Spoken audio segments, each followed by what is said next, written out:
Welcome back.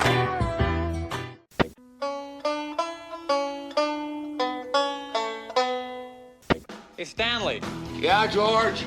how'd you like your own TV show? Hey, I got something to mail you out. Oh, you be careful now, you hear? Before you go and say something you're gonna regret for the rest of your days. Like what? Like the wrong kid died? Oh, no! Hey everybody, welcome to this episode of, what show is this? The Wrong Podcast Died. I'm Brian. And I'm Rod. I'm so in love, Rod, that my heart's going pitter-patter and I'm losing my mind. I didn't know that you had a mind. I thought you always lost it. So the movie we're covering this month, the opposite actually happens. They gain their mind, but I guess their heart does go pitter-patter.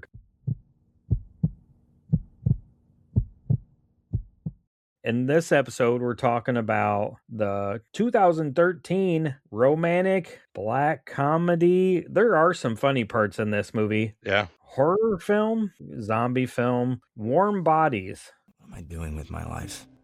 I'm so pale. I should get out more. I should eat better. My posture is terrible. I should stand up straighter.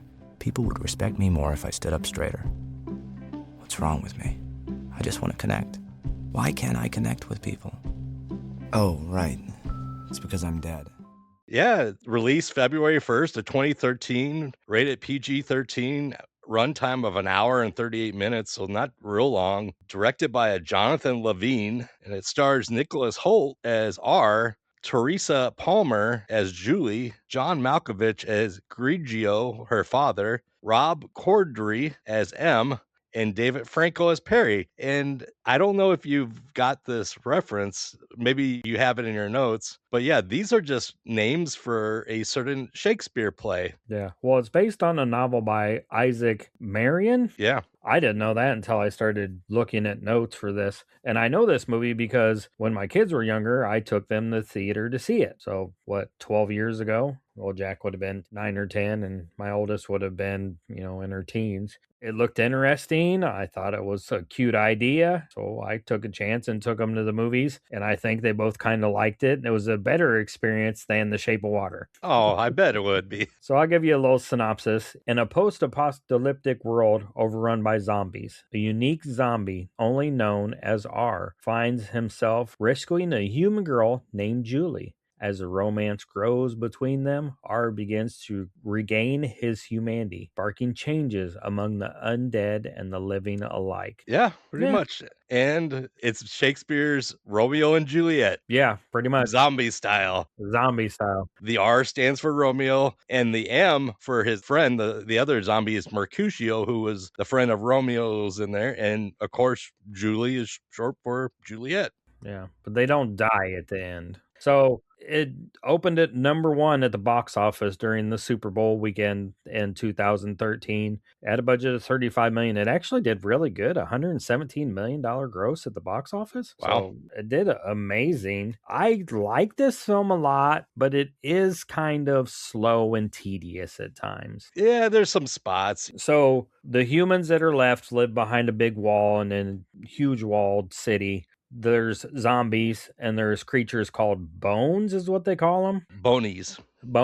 And they are zombies that have been alive too long or haven't fed on humans, and they just become wild creatures almost, and they'll eat anything. Yeah. They'll eat zombies, they'll eat people, they'll eat animals. They've lost all humanity is what they say. So you meet R, he has thoughts and he has friends, but he can't really talk. They don't communicate very well, but yeah, he seems different from the beginning anyways. Yeah, so R be the main character with Julie, of course. They go out hunting pretty much, the zombies, or they just go wandering around. They travel in packs. I don't know if they're hunting per se, but they're traveling to, go on a walk. Yeah, I think they're trying to find some food. Even though we can't communicate, we do share a similar taste in food. Traveling in packs just kind of makes sense, especially when everyone and their grandmother is trying to shoot you in the head all the time.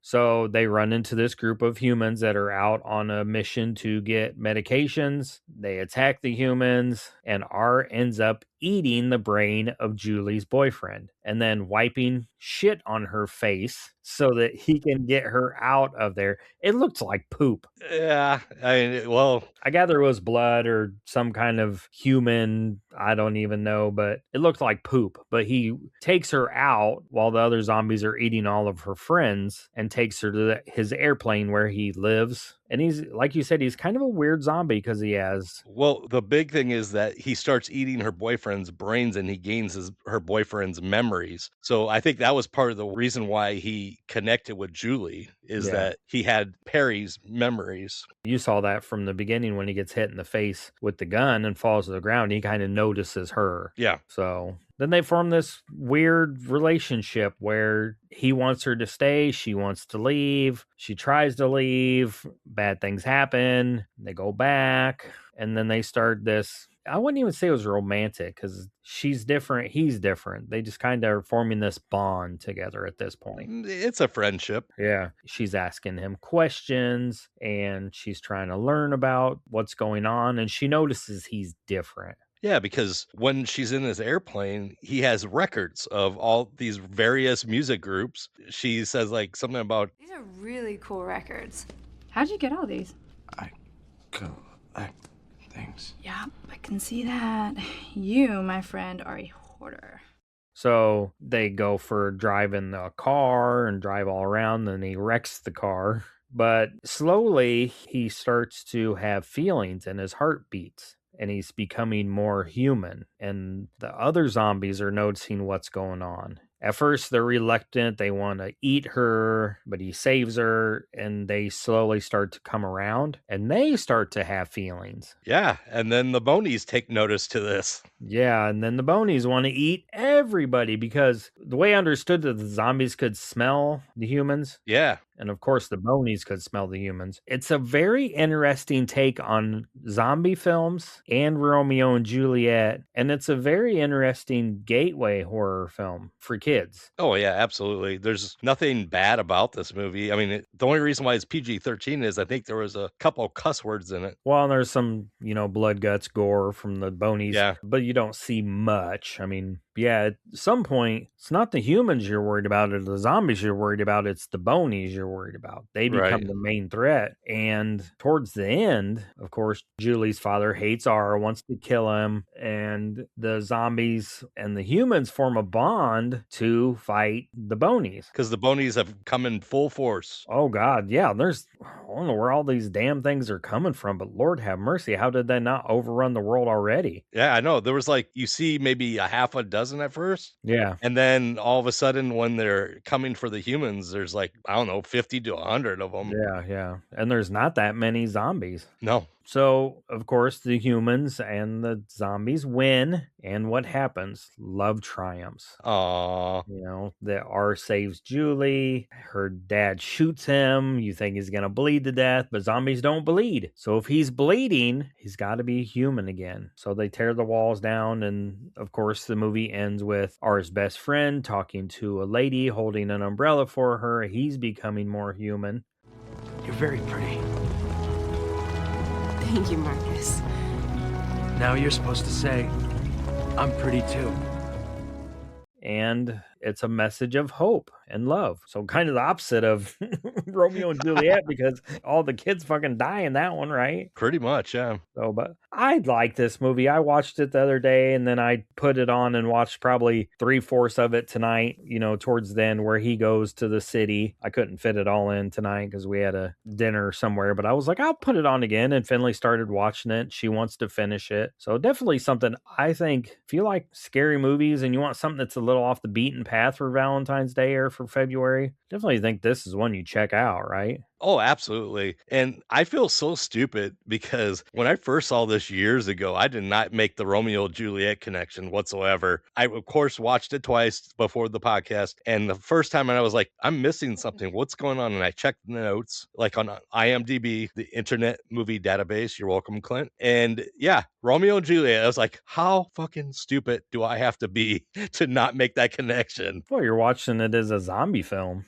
You're not Yeah, pretty really much. thinking of it as a play or anything like that. So, And John Malkovich is like he has such a tiny role in this too. yeah, you spend most of the time with R and Julie. Yeah, so underused, I think. Yeah. I don't even know. Maybe that was part of his contract or he only took the role because it was a small role. I don't know. Yeah. But Yeah. I mean, because Nicholas Hoult at this point isn't a big star. He's a pretty big star now. I remember you telling me some of the stuff that he's been in since this. Yeah, like the X-Men First Class, he played Beast. He was in The Menu, which came out like 2018, 2019. Yeah. So, I mean, he hadn't really done a whole lot. And he was in the recent Superman movie that came out in 2025 as Lex Luthor. So, Yeah. So, I mean, this is an early role for him. and I didn't really know anything of what Teresa Palmer has done. Like, she didn't really like take off on this one. So, but yeah, of course, David Franco is everywhere. But Yeah. Yep. Well, and Rob, how you say his last name? Cordry, You see him everywhere too. He's in a lot of stuff. wasn't he in that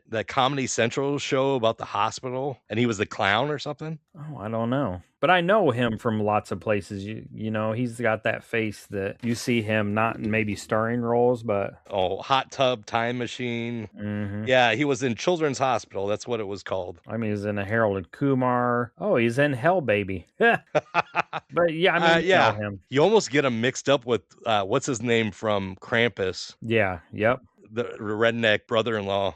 Yeah, they have the same facial structure and all that Very good stuff. much. Yeah, I like this film. I think it's definitely something you should check out. And I kind of struggled with my rating because of that. Oh yeah, Yeah, because I like it a lot, but I know it's not like the greatest zombie film ever made. It's I don't know. probably not even in the top 10 or 20, you know, but maybe top 20, but I don't know. Should we rate it? Yeah, let's go for it. Let's rate it. Let's rate it. Okay. I'm going to give it, I'll just stick with my original rating. 3.5 bonies out of 5. It's just a funny, who's coming to get you? The bonies.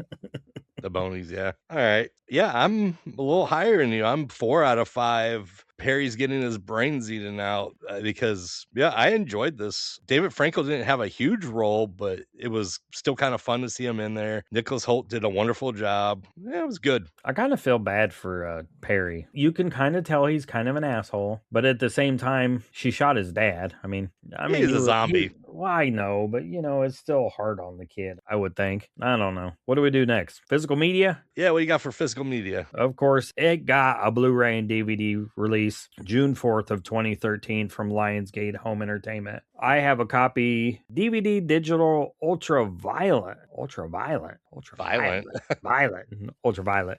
this slipcover. I'll share this on the podcast social media, but yeah, it's actually pretty good. I think I found it for $1 or $2 somewhere, and I wasn't sure if this was streaming anywhere at the time, so I thought we're going to cover this. I'm going to grab a copy. Is it streaming now? Do you know? So I'm actually looking right now. It's on a Roku channel called Howdy, and other than paying for it, there really isn't anything else. You have to pay for it pretty much. Yeah, definitely a movie. If you enjoy it, grab a copy of it, because I feel like Lionsgate is one of those that is owned by another company now. Oh yeah, it wouldn't surprise me. Yeah, who knows? You know, when the smaller companies like that kind of fall by the wayside, they get eaten up by other companies, and then the library kind of disappears off streaming sometimes. So. Yeah. Well, let's do a little this or that.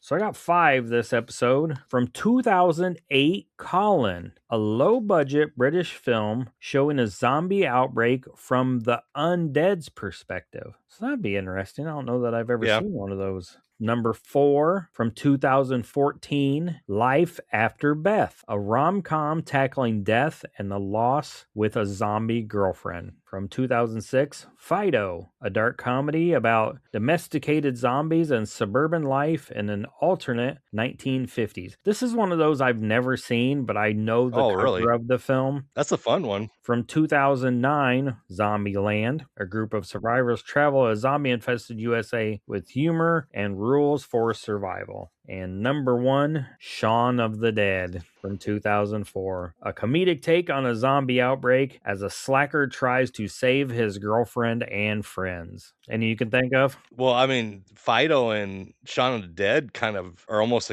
exactly alike. Are they really? Well, at the end, I can't think of any other lighthearted zombie films that would be. I mean, if we're going to go a little less lighthearted, Return of the Living Dead Part 3. yeah, Yeah. there's romance in that one. There's a boyfriend and a girlfriend, so it's definitely romantic. And do you know who else needs to be a little more lighthearted And romantic? and romantic? Who's that? Our podcast network, the PFPN. Let's hear from them.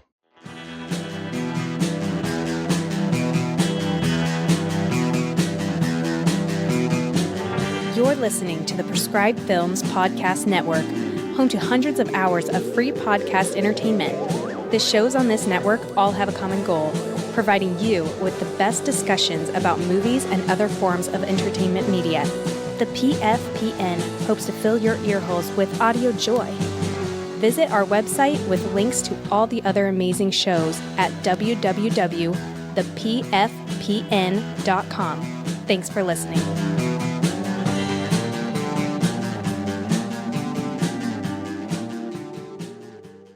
So now that we've heard from our podcast network, it's time for the news. And on February 4th, Paris, France annuls their 213-year-old law dating back to the 1800s that technically required women in Paris to ask police for permission to wear trousers. Yes, that's right, folks. It was passed on November 17th of 1800. The law was designed to restrict women's access to certain professions by forcing them to seek authorization to dress like a man. So, took them quite a while to figure this one out. Usually the police tell me I have to wear trousers. Yeah, that's such bullshit. And on February 18, there was a $50 million worth of diamonds stolen in an armed robbery at Brussels airport in Belgium. A gang of 8 men that were armed were wearing police uniforms and masks, and they carried out the operation. The highly professional operation took only about 5 minutes, and no shots were fired or injuries reported. The robbers escaped through the hole that they created in the fence when they got in, leaving behind a burned-out vehicle nearby. Most of the stolen diamonds were never recovered, and only one person, a Marc Bertoldi, he's a French luxury car dealer, he was convicted for his part in the role in the crime. And then in June of 2019, he was sentenced to 5 years in prison for being a co-conspirator and for money laundering. So they never found the rest of these people, and they didn't find most of the diamonds. So pretty successful robbery. You didn't get any of the money? No, I mean, I wasn't in Belgium. Damn it. They could have mailed me a check. I know. So let's do movies next. And I have one piece of news. February 24th, 85th Academy Awards, or the Oscars, was hosted by Seth MacFarlane of all people. Best Picture went to Argo. Best Actor, Daniel Day-Lewis for Lincoln. Best Actress was Jennifer Lawrence for Silver Linings Playbook. And the Best Director was Ang Lee for Life of Pi. Oh, I've never seen that. I have not yet seen it either. And top 5 movies of that week. Number 5, Zero Dark 30, which I still haven't seen. And number 4, Mama. I believe that's the one where the 2 little girls, their mother's a ghost. Yeah, or they go like into the cabin in the woods, and I think I saw that at the theater. It was not bad. And I'm not sure if this was a re-release because of the Oscars going on, but number 3 was Silver Linings Playbook. Number 2, which was very odd, was Hansel and Gretel Witch Hunters. I think that's the one with Jeremy Renner in it. I think it is too. Yeah. And of course, number 1, like you said, Warm Bodies. That's a very interesting time of year. Maybe because it's Super Bowl weekend, they didn't put a lot of stuff out. Maybe that's where it started, where we've talked on other shows about how February, January get horror tossed into them. And these movies were there. Like 3 of the 5 are basically horror movies. Almost dumped into February because January this year was relatively strong, but February, especially this week, has been dumped on. right? Yeah, without announcements, like maybe a few weeks announcement, and then you hear something comes out. So Huh. the only other horror that I found that was released in February of 2013 was Dark Skies, which starred Kerry Russell. And synopsis on this is, as the Barrett's family's peaceful suburban life is rocked by an escalating series of disturbing events, they come to learn that a terrifying and deadly force is after them, one which may have arrived from beyond the stars. So I guess a sci-fi horror. Yeah, I remember the trailer for this and actually being interested in seeing it, but I never saw it. And I thought Carrie Russell was very attractive. So Oh, I love her. She is hot. I didn't say that. Jeez, Rob. What do you got for TV? So some of the most watched and culturally relevant TV shows of that year: NCIS, Big Bang Theory, Began to cool, the autotrophs began to drool, Neanderthals developed tools, we built a wall. We built the pyramids, math, science, history, unraveling the mystery that all started with a big bang. The Blacklist, which was a newer show, Sunday Night Football, and Person of Interest. Some of the biggest news in TV was the Super Bowl. It became, on February 3rd, one of the most watched U.S. broadcasts of the year, which it always is. And it had a surprise, or maybe not a surprise, halftime show. The halftime show was Beyonce, and it was joined by special guests Kelly Rowland and Michelle Williams for Destiny's Child reunion, making their first appearance together since 2005. Say my name. If no one is around you, say, baby, I love you. If you ain't running game, say my name. You acting kinda shady, ain't calling me baby. Why the sudden change? Very cool halftime show. Yeah, say my name. Say my name. Yeah. Well, she sings some of her other songs, but then they all came out together. Yeah. And then in sports news, it flows right into the Super Bowl. In that Super Bowl, the Baltimore Ravens defeat the San Francisco 49ers 34-31. Do you also know what happened during that Super Bowl? There was the long power outage. Yeah. So there was this super long, it was in the Mercedes Superdome, I think that's New Orleans. And they had this huge power outage. They off for, I don't remember how long, but kind of threw off the flow of the game. I don't remember much of that game, but I didn't remember it being that close. I kind of felt like the Ravens kind of ran away with it with that defense, but looking at the score, they didn't. Yeah, because that might have been Kaepernick's like last year with the Niners. Yeah, or maybe his last starting year. So interesting. And then, of course, in WWE news, in early 2013, the championship was held by Sheamus, but we had evolving storylines with Daniel Bryan, and, it was getting to be WrestleMania season. Usually this is after the Royal Rumble, or right around Royal Rumble time, so the winner of the Royal Rumble is going to pick who they're going to face at WrestleMania, so that's a big deal. But yeah, football's wrapping up. Baseball fans are getting geared up for baseball season. Hockey and basketball are getting close to their mid-season. College basketball is getting ready to go into March Madness. So there's a lot going on in sports at this time. Well, let's go to the music next. The only news I have came from February 10th was the 55th Grammy Awards. Then the album of the year was Babel by Mumford and Sons. The record of the year, Somebody That I Used to Know by Goaty, featuring Kimbra. I never know how to say that dude's name. And I've always got kind of confused. Maybe I'm just an idiot. Record of the year and album of the year. What's the difference? I have no idea. I never figured that out. The best pop vocal album became Stronger by Kelly Clarkson, so that confuses me more. Best pop solo performance, Set Fire to the Rain by Adele. That was like the live performance kind of. And then the other part of that was Trent Reznor and Atticus Ross win for best score soundtrack for visual media for The Girl with the Dragon Tattoo. And a friend of ours is a huge Trent Reznor fan. Oh, yeah. Definitely. Rob from Mad Girl Radio. You said they did Girl with the soundtrack for The Girl with the Dragon Tattoo. Really? Yeah, I didn't know that either. But yeah, listening to Rob's episodes, you hear about Trent Reznor's doing a lot of soundtracks for movies. Like he did the recent Tron movie. Yeah, that's interesting. Huh. The number one US and R&B song was Thrift Shop by Macklemore and Ryan Lewis featuring Wands, something like that. I'm gonna pop some tags. Only got $20 in my pocket. I'm hunting, looking for a come up. This is fucking awesome.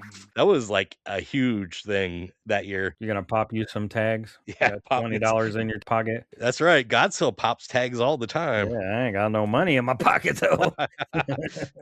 Number 1 in the UK was Get Up, Rattle by Bingo Players featuring Far East Movement. No clue. I have no idea. Yeah. Number 1 country, Better Dig 2 by the band Perry.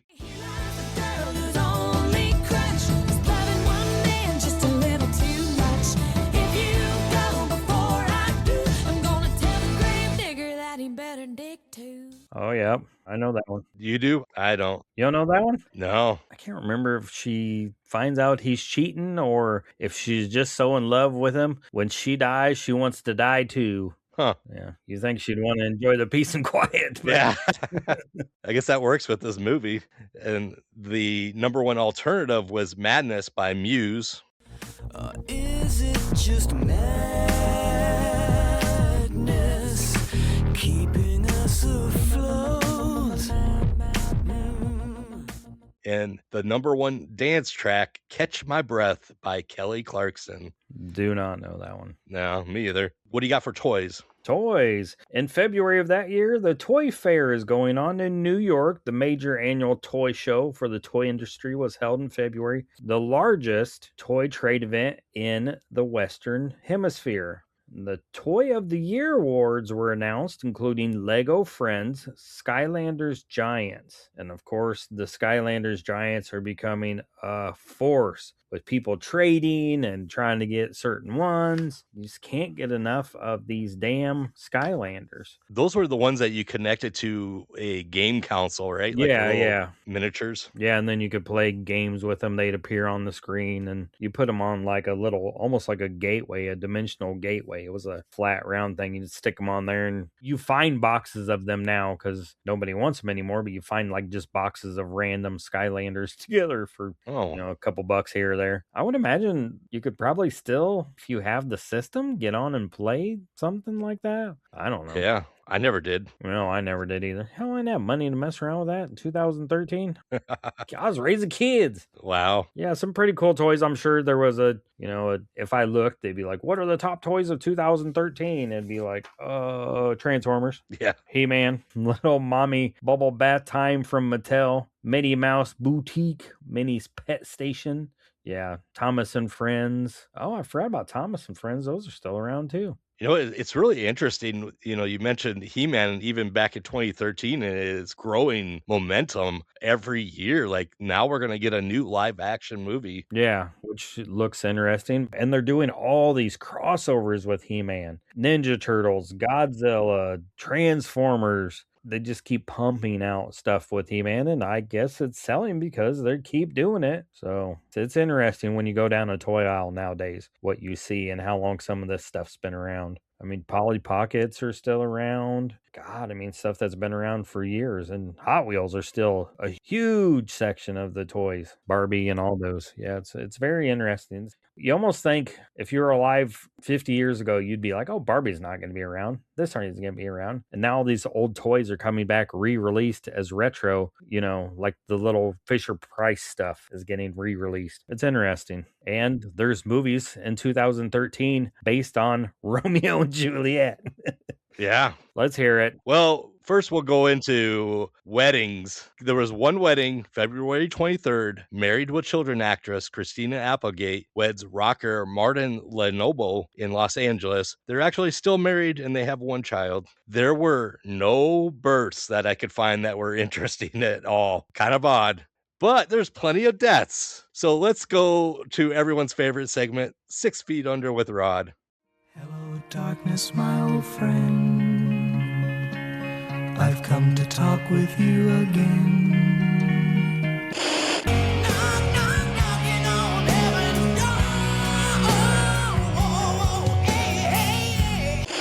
Maybe 6 feet is so far down. And on February 4th, Reg Presley, born Reginald Ball, he was an English rocker and vocalist for the Trogs who sang Wild Thing, Love Is All Around, and he was a songwriter also. He died from lung cancer at 71. He was a wild thing, though. Wild thing. You make my heart sing. You make everything groovy. February 17th, American country music singer Mindy McCready. She sang songs like Guys Do It All the Time, A Girl's Gotta Do What a Girl's Gotta Do. She committed suicide by gunshot at the age of 37. I actually loved her music. I owned her first big album that came out too. Did she sing Strawberry Wine? Nope, that was Deanna Carter. Okay. I'm trying to think. Yeah, I know Mindy McCready, but God, how sad is that? Yeah, she was a beautiful woman too. But I think it was a mixture of alcohol, divorce, several things, and it just got too much for her. Yeah, well, and, fame and all that stuff, and just it all is a bad mixture together. Yep. My final death, it happened on February 28th, was Bruce Reynolds. He was an English criminal. He died at 81. He was known in the criminal underworld as Napoleon Reynolds and was recognized for high-level organized heists, describing the train robbery that he did as the Sistine Chapel of train robberies. So on August 8th of 1963, Reynolds led a gang that stopped the Glasgow to London Royal Mail train at Cheddington by tampering with signals. The robbery, which involved in injuring the driver, Jack Mills, was considered one of the biggest in British history. They got about 2.6 million pounds, I believe that's what it was, or equivalent to $73.7 million in 2024 value. Damn. And they didn't send me a check either. I know.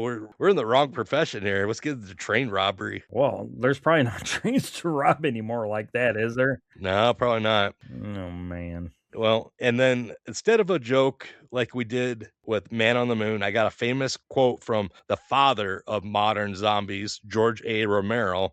As monsters go, zombies are the most human. They were human at one time, so we are confronted with ourselves in a way which is much more frightening and disturbing. Do you see that in this movie? It's a perfect example. Yeah. Very good movie. I'm glad we covered it. I kind of gathered you'd seen it before, but we needed something way less heavy after our last movie and something that we actually liked. So yeah. Next month is March. And we had talked about covering some basketball movies, but we wanted to go a different direction because most podcasts are probably going to cover basketball movies. So we're doing a little play on words. We're going with March Madness, and we're going to talk about films that deal with mental illness. We're a comedy, pop culture podcast, and I know that can be a sensitive subject. I've worked in healthcare for 20 plus years, and I've worked on a psychiatric unit, so we will be serious about it, but we are going to joke. And actually, the first film we're going to cover is, I believe, a first-time watch for me. Oh, really? Yeah. I think I've only seen it one time before. Yeah, hey, you want to tell them what it is? One Flew Over the Cuckoo's Nest. That is it. And I need to get my viewings in on that, and I need to get my notes together, and I have a copy on physical media just in case it's not anywhere streaming. And then our next movie, unless it changes, we're going to do The Dream Team, which is another movie that I don't know if that's on streaming either. So I need to find that. I have a poster of it. So. Ooh. Big movie poster from when they put it on VHS. So, but yeah, we'll try to be our most serious we can be. Yeah, I'll try. I can't promise, but I'll try. Yeah, and we will come back next month? Yeah, next month. March. As long as my therapist clears me to record. That marks the end of our broadcast day here at The Wrong Podcast Died. Our transmission is powered by a frequency of 800 watts. We will resume our usual programming in 2 weeks. Until then, we bid you good night.